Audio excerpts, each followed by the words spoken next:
Assalamualaikum warahmatullahi wabarakatuh.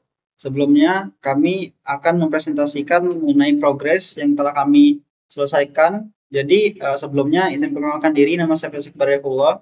Saya Nesya Napriani. Nama saya Dito Arutaminas. Oke, selanjutnya kami akan mempresentasikan progres kami baik sekarang untuk struktur foldernya. Kami sudah membuat backend dan frontend. Yang ntar backendnya akan dijelaskan oleh teman saya Dito. Kali ini saya membuat di bagian frontend, di mana pada bagian frontend ini saya sudah menghubungkan juga dengan bagian backendnya. Nah, dapat dilihat di sini kami sudah membuat yaitu sekitar 5 halaman, di mana halamannya terdiri dari dashboard, analisis, laporan, pengaturan, dan rekomendasi. Nah, daripada kita langsung ke tampilannya, kita langsung saja ke bagian codingannya. Kita akan masuk satu-satu. Nah, untuk bagian dashboardnya seperti ini, di mana dashboard ini dia akan menampilkan kelembapan tanah, suhu udara, kelembapan udara, status pompa, dan status cuaca. Lalu di mana saya tuh di analisis data. Nah, disinilah kami akan menganalisis data dan kami juga ingin adanya seperti sistem rekomendasi dengan data yang ada. Kami inginnya untuk keberlanjutan dari proyek ini terdapat analisis datanya untuk rekomendasi. Di sini akan tampil semua untuk data-datanya yang akan ditampilkan lewat grafik. Nah, di sini karena belum terhubung dengan exam PP, jadi dia masih tidak dapat terhubung. Dimana jika sudah terhubung, ntar dia akan melihat rekomendasi ini dari analisis data. Jadi misalnya jika tanah kering, dia akan memberikan seperti rekomendasi di bagian sini. Nah, di sini juga dapat dilihat kami masih memberikan data dummy yang dimana laporan ini ntar akan ada laporan-laporan yang dapat difilter sesuai rentang waktunya dan juga dapat diunduh. Untuk sekarang datanya masih data dummy yang kami berikan. Nah, lalu di sini ada pengaturan, di mana pengaturan ini kita akan mengatur juga di sini dapat mengatur penyiraman otomatis, ambang batas kelembapan tanah, durasi penyiraman otomatis selama berapa menit. Jadi kami bisa mengatur waktu yang diberikan, juga kelembapan tanahnya. Jadi bukan sesuai dengan programnya. Jadi kami sendiri yang mengatur sehingga programnya akan menyesuaikan. Nah, lalu di sini juga ada notifikasi yang akan terkirim. Lalu ada profil pengguna, ini seperti nama lengkap dan email saja. Nah, di sini cuman hanya pengaturan bahasa sistem. Ya, di mana di kemudian hari kalau ini berlanjut, kami ingin membuat banyak bahasa sehingga dapat dikenali oleh bahasa manapun.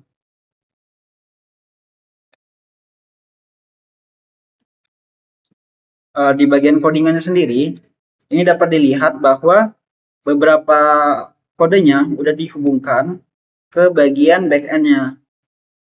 Dapat dilihat. Sudah terdapat beberapa ini penghubungan dari front end ke back end-nya.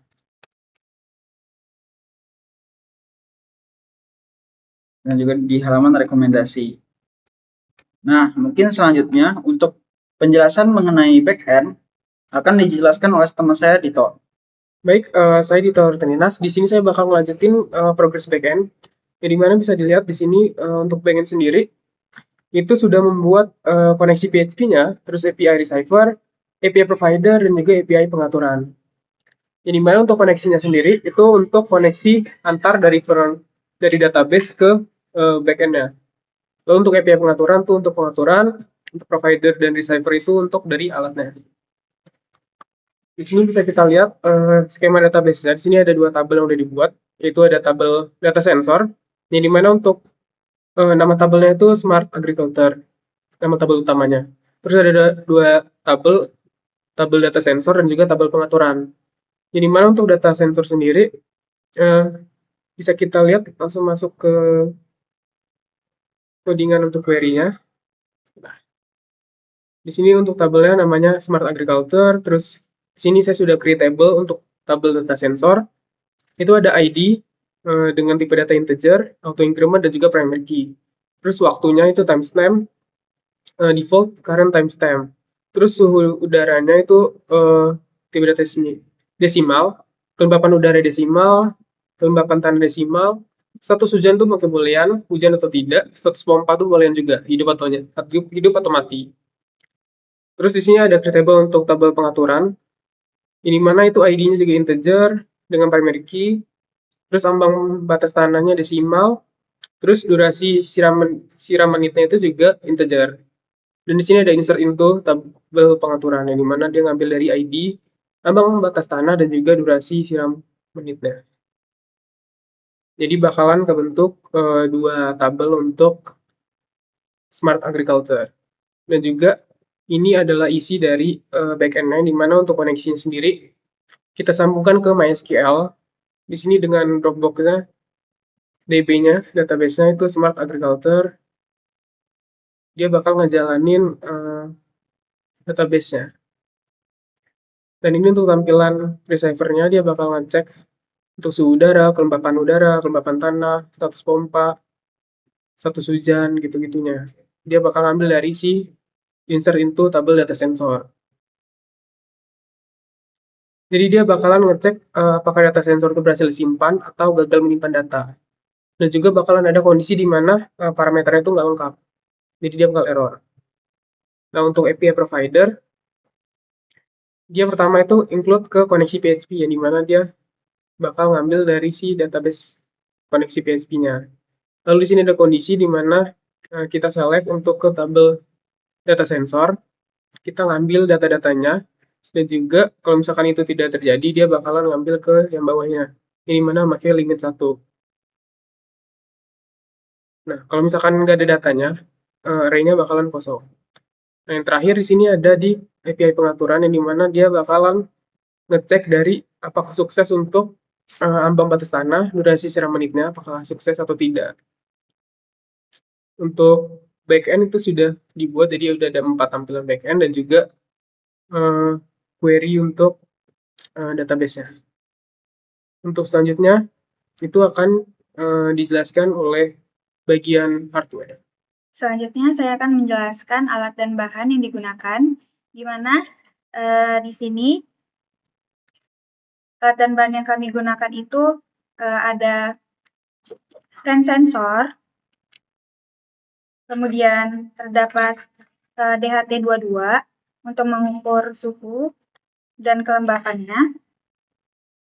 Kemudian ada soil moisture analog untuk sensor kelembapan tanahnya. Kemudian ada relay modul untuk mengontrol si pompa airnya. Kemudian di sini akan saya jelaskan mengenai codingan Arduino IDE-nya.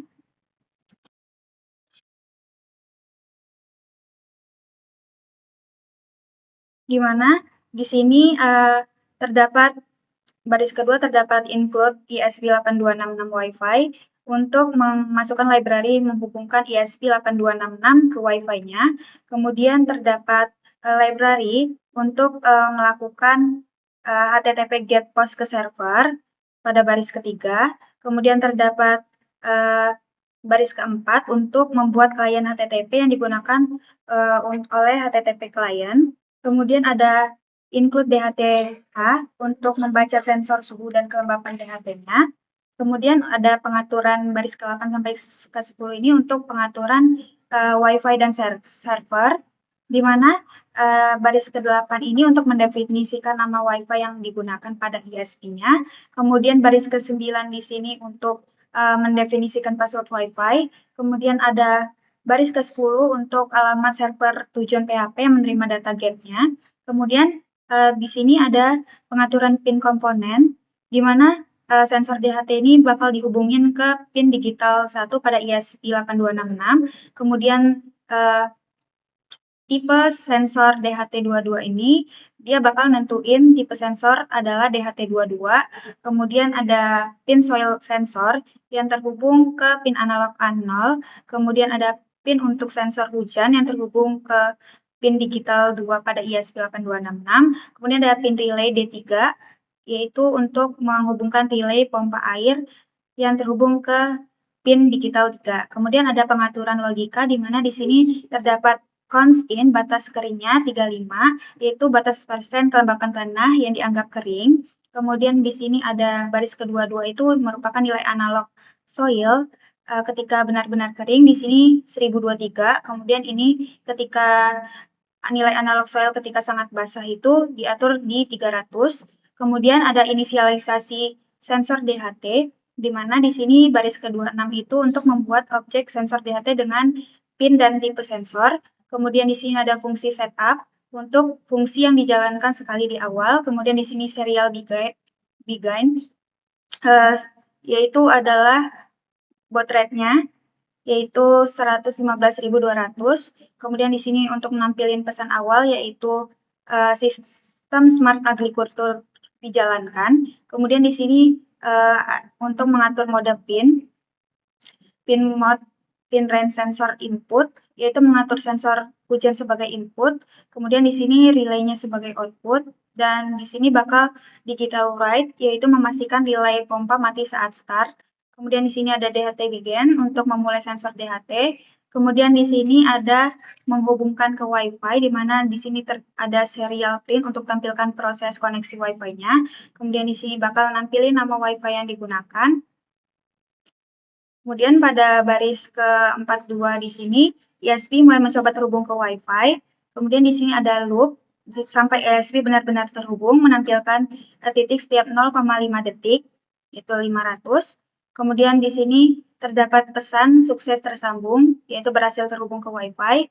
Kemudian menampilkan alamat IP yang didapat dari router, dan di sini ada akhir fungsi setup-nya di baris ke-50.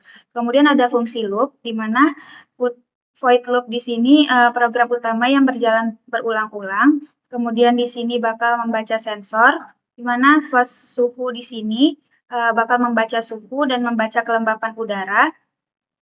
Kemudian ada baris ke-57 ini untuk membaca data analog kelembapan tanah dari pin analog A0. Kemudian di sini bakal mengubah nilai analog menjadi 0 sampai 100 menggunakan map. Kemudian ada kelembapan tanah, constraint-nya kelembapan tanah 0 sampai 100, yaitu membatasi agar nilai tetap 0 sampai 100%. Kemudian di sini membaca sensor hujan 0 atau 1. Kemudian di sini ada boolean terdeteksi hujan, di mana jika pembacaan low itu dianggap hujan. Kemudian ada cek sensor DHT di sini, di mana cek apakah sensor gagal terbaca. Kemudian dia bakal menampilkan pesan error, yaitu gagal membaca sensor DHT dan menunggu 2 detik dan melewati proses loop, yaitu ulang dari awal. Kemudian ada logika otomatisasi, di mana di sini jika kelembapan kurang dari 35%, maka tanah dianggap kering. Kemudian di sini baris 74-75 ini membuat variabel integer untuk status 1 atau 0. Kemudian di sini jika hujan, set status hujannya 1. Kemudian bakal mematikan pompa dan kirim status pompa sama dengan 0. Kemudian jika tidak hujan atau 0, jika tanah kering dan pompa nyala, maka jika tanah tidak kering maka pompa mati. Kemudian di sini ada pengiriman data ke server yaitu get, di mana di sini ada bakal if Wi-Fi status untuk memastikan Wi-Fi-nya ini masih terhubung. Kemudian ada URL lengkap dengan parameter get di sini. Di sini ada baris ke-104 itu untuk membuat objek klien HTTP. Kemudian di sini untuk membuat objek permintaan HTTP. Di sini 107 ini memulai koneksi ke server dengan URL yang dibuat. Kemudian di sini untuk debug ke serialnya, di mana di sini bakal nampilin URL lengkapnya baris ke-111-nya. Kemudian jika koneksi berhasil, maka ambil respon servernya. Contohnya di sini adalah data OK. Kemudian bakal nampilin kode HTTP 200 sama dengan oke, dan dia bakal nyetak si isi responnya. Nah, jika gagal, maka bakal menampilin pesan error dan akhiri koneksi HTTP. Nah, di sini jika WiFi terputus, maka dia bakal delay selama 10 detik dan tunggu 10 detik sebelum mengirim lagi. Oke, itu saja progres dari kami. Jika ada salah kata, kami mohon maaf. Wassalamualaikum warahmatullahi wabarakatuh.